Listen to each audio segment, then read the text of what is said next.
Ooh, yeah, yeah. They say it's all right.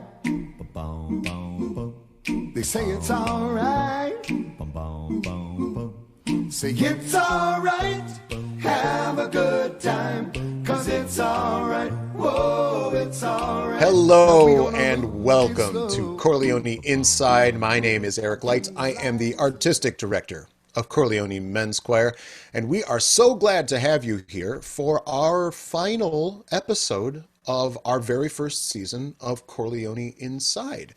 We created this live stream when COVID hit, not knowing exactly what it was going to be and not knowing if it was going to really have an audience, and it has really blossomed into a beautiful thing where we've had, I think, great connection with some of the choral luminaries from all over the world, as well as had a chance to bring Chor Leoni together every Wednesday night for this program and connect with the rest of you, our audience. It's served a lot of purposes, and it's also felt very Chor Leoni as we've gone through this. So I'm really proud of our organization, and I want to have a very special thank you to Phil Jack, who has been our director, producer, and spiritual advisor through creating this show. So thank you.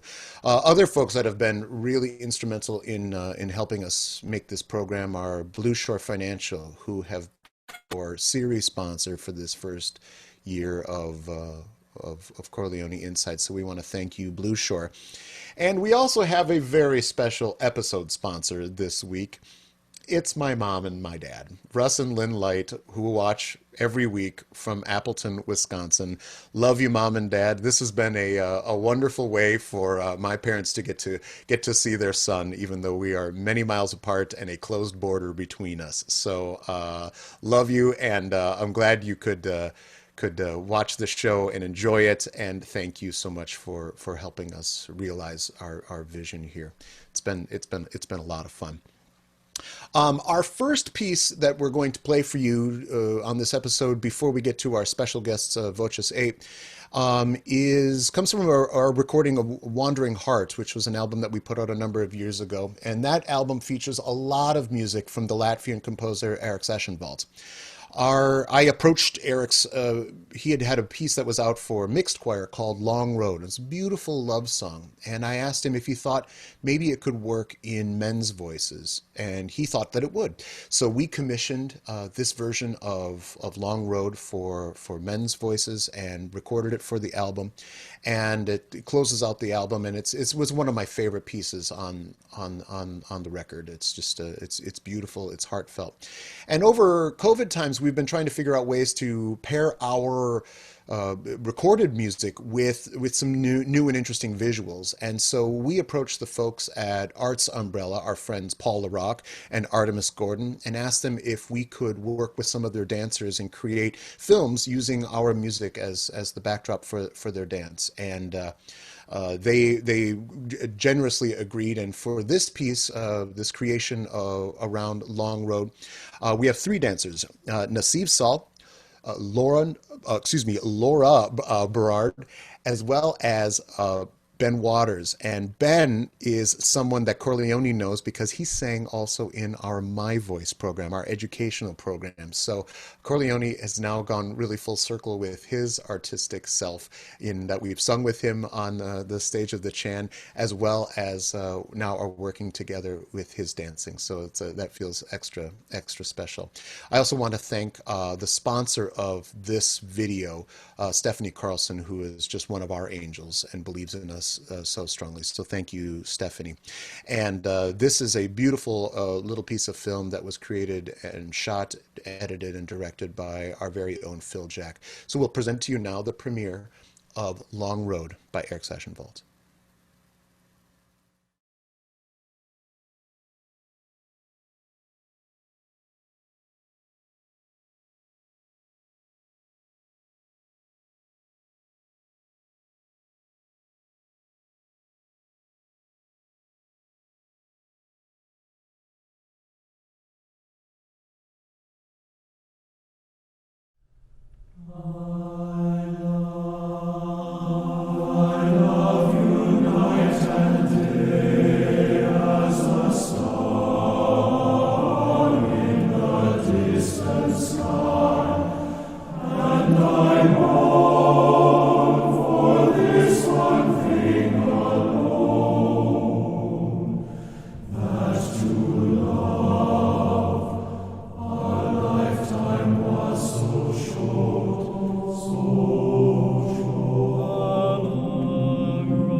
which to me seems distant as a star, a long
That was Chor Leoni's recording of Long Road, a piece we commissioned the male choir version of from the Latvian composer Erick Eschenwald's Arts Umbrella dancers dancing to that piece in a film by our own Phil Jack. Beautiful, beautiful work all the way around, and so lovely to be able to create something new here in this COVID time. I want to bring in our very special guests, folks. I am just super excited to have on the show. Please, from VOCES8, all the way from London, England. I don't get to say that every day. Please welcome Barney and Blake from VOCES8. Hello, Barney and Blake. Nice to see you. It's good to see you too. Tell us just a little bit about the biography, the short form biography of VOCES8, how it came into be. Why did you start it, Barney? How has it evolved? And what surprised you about the journey you've been on? Sure. Well, it was a complete fluke. That's the first thing to say. That is a common answer for so many people. Like, we didn't try, but no, I didn't try to start a vocal group at all. We were in a youth choir. The original members were in a youth choir in the UK, and we got a bit old. So my brother and I used to arrange sleepovers for our friends, and we got invited to go on a free holiday to Italy and do some singing. Turned out to be a competition, which it turned out we won. And here we are, kind of by accident, 15 years later, with a little bit of design along the way. So that's how it came to be. What surprised me? Oh, that's a good question. Probably how hard we've had to work in order to achieve even making a living. I mean, because, you know, it's, I suppose in theory we are, in inverted commas, successful, but that doesn't in the music industry necessarily equate to all that much. So the amount we've had to work to get where we've got to is probably the thing that surprised me the most. And if you'd asked me to do it, I'd have said, oh, no thanks. Yeah, and Blake or Barney, you can answer this. Is there one aspect of running a group like VOCES8 and trying to make it work in the music world, COVID aside, that has been the most difficult, where that uphill battle just seems like one of the most challenging for you? Maybe that's a personal thing too. Blake, you want to shoot? Yeah, it probably is personal. I think we all have different struggles within the group. One thing that I think is difficult is kind of just getting the repertoire that we love the most into the mix. You know, like as someone who's really steeped in the vocal jazz tradition, getting a all British group to sing, you know, really difficult swinging arrangements that I think are genuine and really honest to the, you know, jazz vocabulary is difficult. And I think it's just, you kind of bit by bit, you kind of make dents in it. And I think we all see that, and there exists this amazing VOCES8 sort of tower that it goes out to the entire world, and you don't want to taint it too much. There's like a house style, and so Right. yeah, so it's The difficult. branding is very clear. Yeah. Like as an outsider, it's like, VOCES8, Definitely. you know what that is. Yeah. You don't want to knock it down. You can change the windows or something like that, but you don't want to knock it down. I'd say Just paint the trim. Yeah. Yeah. I'd say getting 8 singers in a room pointed in one direction is the biggest challenge, and committed in one direction. Oh, not physically. Yeah. No. Because for me, I've been in choirs. I've conducted choirs. We're just getting them physically pointed in the right direction. And the singers to has walk the right been- way on the stage. Yeah, just getting them on the stage has been the most challenging. This is why I didn't do marching band. I don't like it. I want to give, I'm sure a lot of folks have seen you and heard your work, but we're going to play, frankly, I think it's probably my favorite piece written by Erick Whitacre of the short form pieces, A Boy and a Girl. Could you set this up and maybe a little bit of how this piece fits into VOCES8? Blake, go on, you shoot first. Yeah, well, it's an American piece, isn't it? So I guess I have to go. There you go. Own it. This was a piece that I kind of stumbled on in high school, actually, and I think it caught on a little bit later in the UK. Not much later, actually. He was huge in the States, and then the UK immediately kind of caught on to it. But we don't sing Whitacre very much as a group, and that's mostly because it's kind of designed for what I think is large choral ensembles. Like that big. That was what I was going to ask, because you don't see it at this size of group for sure. Yeah. But one thing that I really love doing, I think we all kind of love doing, is taking these big pieces, things like Harris, composers like Harris, and even like Randall Thompson. We haven't done that one yet, but things like that, and pare them down so it's single voiced. And I think it allows for some extra shimmering on the dissonances that come through, and it has an integrity and just a sort of intimacy that you don't get with a large choir. And I think that really speaks to its strengths, and I've loved recording it. Yeah, and it certainly works well on this piece of Whitacre's. We'll play it for you now. This is A Boy and a Girl, Erick Whitacre, VOCES8.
That was Eric Whitaker's setting of Octavio Paz's poem, A Boy and a Girl. Beautiful to hear that closer to one on a part. Does it, I'm trying to remember, does it get to actually one on a part for in the splits on that one? Yeah, Six. I think it does. Can't remember if 8 is the number or... chord. Yeah, maybe once. It is. Or maybe it doesn't. I don't know. Anyway, I think all the parts split at some point. Whether they all split at the same point, I don't know. But, and Blake, this was actually one of my questions, and you touched on this before we played that clip. You do take pieces that we often hear in larger groups. How does that? And I've conducted larger groups. I've sung in smaller groups. How do you make the adjustments that you need to do?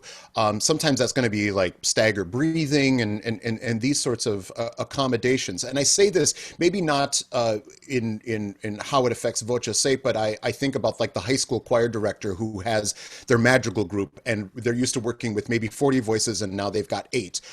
What are those accommodations like for both of you in the secrets of that small group singing? Well, I think it's a terrifying and incredibly fulfilling task to take pieces that are that big and sort of pare them down. One thing that it allows is that shimmering kind of quality. But certainly I am a huge harmonic geek, but I think the whole group really spends a lot of time in talking about intonation, probably more than half the rehearsal talking about intonation. We all come to the rehearsal with the music prepared. So we talk about balance quite a bit and sort of naming chords. What do we want to call this? Where's the axis? What notes come out of the chord? What's the prominent sonority that we want the audience to hear? And so that's kind of the way forward. And also I think it allows for you to be much more expressive on your individual line. I don't necessarily think Whitaker was meant to be sung, like a madrigal necessarily, but it allows certain colors in the voice, a certain like a immediacy that you don't have when you sing with a big choir. And that's a really beautiful thing. Barney, I think you've had many things to enlighten us with on this as well. Well, I mean, for me, the big difference of singing in a 40-part chamber choir as opposed to a 1-part group is that this idea that in a chamber choir, you're always reacting. You're reacting to somebody else's direction. You're also having to react all the time to what the other people on your part are doing because you're trying to form a unit of alto sound in my case. Whereas I think when you go to 1 on a part, it's all about being proactive. So it's all about being on the front foot, working. Of course, you're still reacting to what other people are doing, but there's so much more responsibility lies with you in an unconducted environment or where you're the sole voice on a part to make the music yourself and to have a very vested interest in the direction as well as the sound. And I think, I'm not saying even one is better than the other, I just think they're different art forms. I think singing for a conductor is an art form, really, especially some of the, especially if you're in one of those choirs where the conductor changes every week. That's really interesting because you've got to be able to learn a new conductor style so quickly. But I think actually at college level, it's fantastic for people to do both, because they're 2 different skill sets. And if you want to, as Will will say to everyone, all of our students, if you want to succeed outside of college, you've got to be versatile. And so I think talking about opportunities during COVID-19, this is a great opportunity for students, I think. And sure. yeah, way forward, Yeah. since choirs can't meet with such large groups. It sounds like the way forward is to have pared down numbers and do octets and sextets and things like that. So it's a great way to build skills. I think it's fortuitous that we have you on to talk about those sorts of things. One follow-up question to that is when you're, let's say VOCES8 is doing a four-part piece, standard SATB, versus something that's maybe written independently in 8 parts. Barney, you were sort of hinting at that before of you have to create an alto sound so that whatever the 3 of you or 2, however the divisions are working there are, that these are these 4 distinct parts versus maybe the 8 distinct parts. Are there considerations that you make in that way? Yes, and I think actually probably the most challenging thing about being a member of VOCES8 is actually the 4-part singing, because we say 1's a solo, 3's a section, and 2 is just that really difficult ground. It's horrible. Yeah, I mean the way we do it is often we'll maybe select one voice as the lead voice for a particular piece or a particular section, and the other voice will sit very much on the edge of the voice to creating a very glowy type sound, chorus effect. Effectively. That's a lot of the time how we'll do it. And sometimes it goes unsaid. So I'll be singing with Katie, and sometimes, we just kind of know, oh, this is a bit Katie leads on, and I just kind of ghost in behind her, and likewise the other way around. But it's really, really tricky. And the other thing, of course, I think, which is a big difference between the single voice and the double voice, is the use of vibrato. I think in single voice textures, vibrato can be a great thing because it brings real color, especially in polyphonic music. But the moment you go into really chordal 2-on-a-part stuff, the moment someone vibrates, it breaks that golden lock that they have with their other singer on their part. So having the control in that sense as well is really tricky. So yeah, fascinating art forms. We practice it a lot. Yeah, and every piece has its own tricks and challenges that are needed for it, right? Yeah. I want you to. We're going to play "Oh Clap Your Hands." Could you set this up for us? Give a little bit about the. Can I take this one, Blake? This is literally one of my favorite pieces, because I used to listen to it when my brother went to be a chorist when I was 6. And I really missed him. So I used to cry at bedtime. So my mum bought me a tape, and it had this as the opening track. Oh, yeah, I know. So, and the reason I love it so much is just because, it's polyphony in the most engaging sense. There are 8 parts that are going absolutely mental the whole time. And the fact it still comes together into one coherent piece of music is amazing. Gibbons actually wrote it, I think, for his sort of exam at the end of university. So he was basically showing off about how virtuosic he could be. And you hear things to listen out for. You hear obviously lots of English anthem polyphony, but you also hear some Italian antiphonal music where it goes into 2 choirs of 4 and the music passes back and forth between the 2 choirs. So he's really showing off, and it's just glorious. I love it. It is also, it's also just one of my favorite pieces, and so joyous. Here's VOCES8 singing "Oh Clap Your Hands." Oh, clap your hands together. Oh, clap your hands together. Oh, clap your hands together.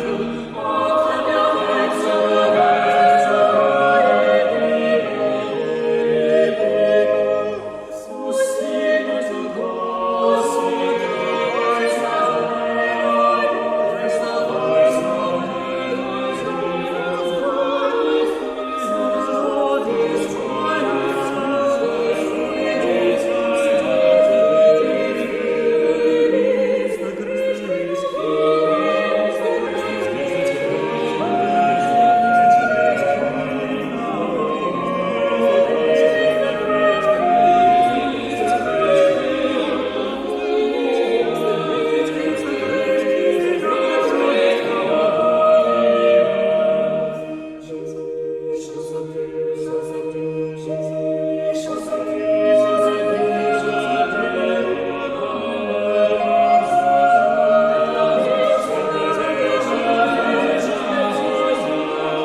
That was VOCES8 singing "Oh Clap Your Hands." What gloriousness. I needed that little bit of happiness today. It's just sunshine. It's No, just we wonderful. we say that the penultimate chord of that piece, just before it comes down onto the cadence, is one of the best chords in the VOCES8 rep. And in concert, sometimes we stand there, it's just like, bah, and we go for Hold for a bit too long. Yeah. Yeah. Nobody can sing It's the a final magic one. moment. Yeah. I don't remember there being a fermata in the Yeah, Urtext quite. there. That's what Johnny says. He's the real pedant. It's like, there's not a fermata there, guys. We love you, Johnny. We love you. But you know, probably for hundreds of years, people have been feeling that need to stretch it out. So It can't just be, man, no one wants that. Yeah. Bring some chords. We all love bringing chords. I want to.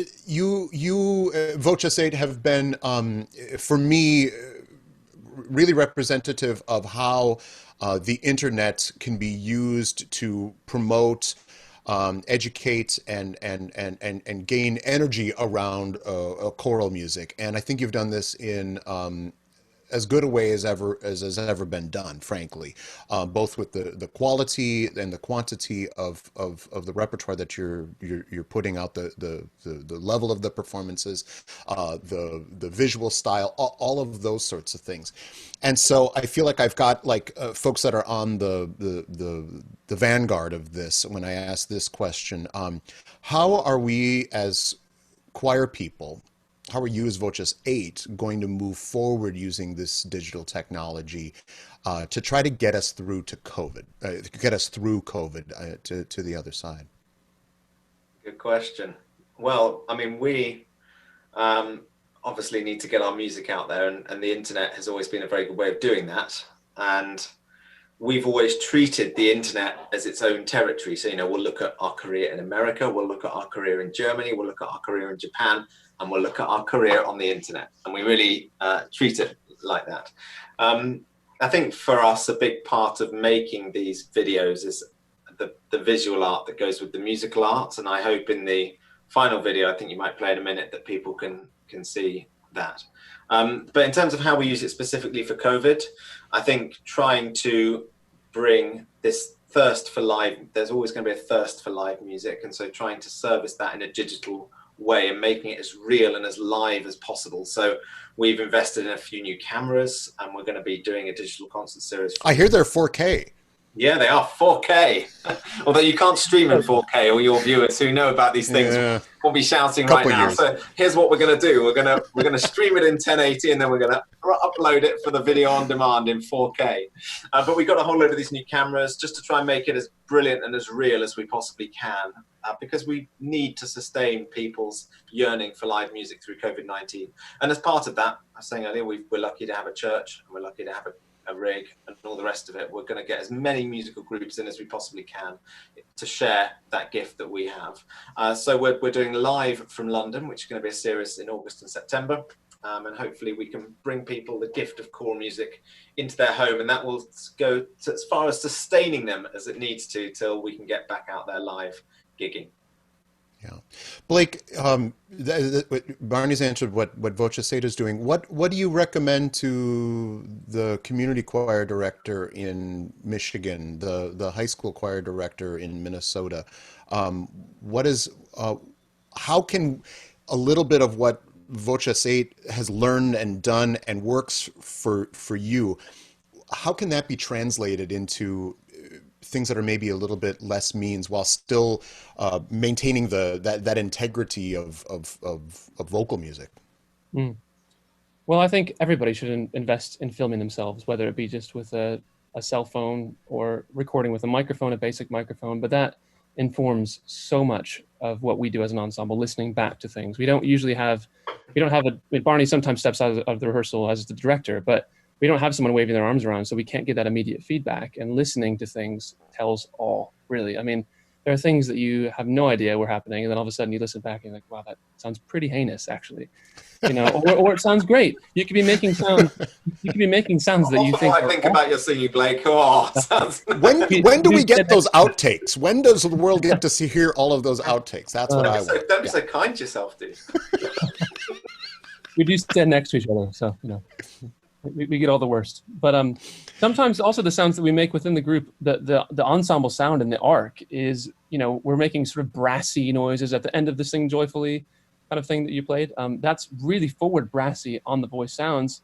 Together, it sounds amazing. But if you zoomed in and solo mic'd one of us, I guarantee you wouldn't like what you're hearing. So I think it's recording from a distance is amazing feedback, but also just harnessing the power of social media. A lot of people, I think, discount how amazing that resource is. And it's, as Barney was just saying, we have our own field, we have our own, we treat it as its own territory almost. It has its own income, we put our own things out there, it has its own reach. And developing that for any organization, I think, is a good thing. You don't have to be personally on it. We all have our issues with social media, but as an organization, to not be on social media, I think you're missing something, for sure. For sure. I want to play one more piece from the group, and this is Send in the Clowns. Can one of you set this up for us? Oh, well, this is Katie's solo. There's a very famous performance by a great British actor, I should say, Dame Judi Dench, yes, at the proms. If you haven't seen the performance of her, she just literally sits on a stool in the Royal Albert Hall, 6,000 seats, live on the telly, live on the radio, and she basically talks this song. Yeah. She barely even sings. I mean, I think it's one of the most powerful musical performances and demonstrations of prowess of how to deliver a song I've ever seen. Of course, it's a song everybody will know very, very well. And I think I'm very proud of Katie because she's really taken it on and made it her own. It's a really naggingly difficult arrangement as well, because it's an arrangement with a kind of split piano chords, and trying to sing those is really, really tricky. And so listen out for that as well, because we had to practice it quite hard. Lots of arpeggiating passages, and you coming back to this idea of blending, having to sing across all those different parts of the voice without sticking out and making a lump or a bump. Really, really tricky, but it's just a marvelous piece. And coming to this idea of beautiful visuals, I'm also really proud of our production team, the cameraman Nicola and his lighting assistant Matteo, and our engineer Dave, because I think they've done a beautiful job of setting the scene in the video as well. Is there anything you want to add, Blake? Well, I was just going to say, who cut it together, Barney? Oh, well, yeah. Yeah. Which I think Stanley Kubrick in the house. Yeah. Okay. That's a big part of the artistic vision of the whole thing, though, is it's developing the storyboard for the way that the shots all move together. And he did a great job with this, I think. No, that's just that's fabulous, and I feel so great that with the visuals of your work and what we've put together for this episode with the dance videos. It's I hope people get to see there's new ways that we can take this choral music. I want to thank both of you so much for being with us and speaking with me. It's a real honor. Thank you for having us. Really enjoyed it. Here's Send in the Clowns.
Stephen Sondheim's immortal song, Send in the Clowns, sung by VOCES8. I want to thank them so much for being on the show with us, which is our last one of our first season.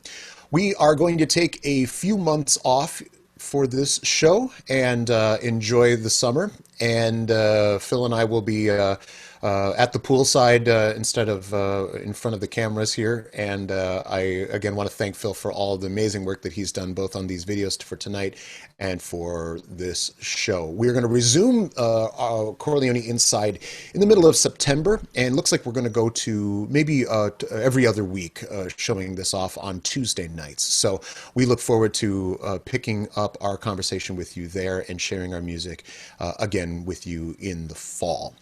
But before we go, we've got one more piece to share. And for those of you that saw Chor Leoni's digital concert a few weeks back, you saw the premiere of this video created again by our own Phil Jack. And it is a dance to our recording of Morten Lorenson's Sure on This Shining Night, one of the choir's favorite pieces. We love our interpretation of this piece.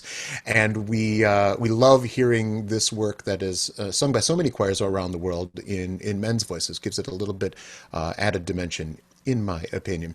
But again, we didn't have any visuals to go with this work, and so we went to our friends at Arts Umbrella, and we got to work with two extraordinary dancers, Zach Priest and Amelia Schultz, and they created this beautiful dance directed by Phil and myself, and it was a wonderful collaborative evening that we got to spend with them dancing to this beloved work by us. And we also want to thank that helped us create this work, Rick and Lorraine Bennett, who have sponsored this video. So thank you, Rick and Lorraine. It means so very much to us. Again, want to thank our sponsors for this show, Blue Shore Financial, and my mom and dad who sponsored this episode. It's just awesome to have all this love and all these sponsors. We'll leave you now for the summer with Sure on the Shining Night. We hope you have a beautiful, beautiful summer, and we will see you in a few months.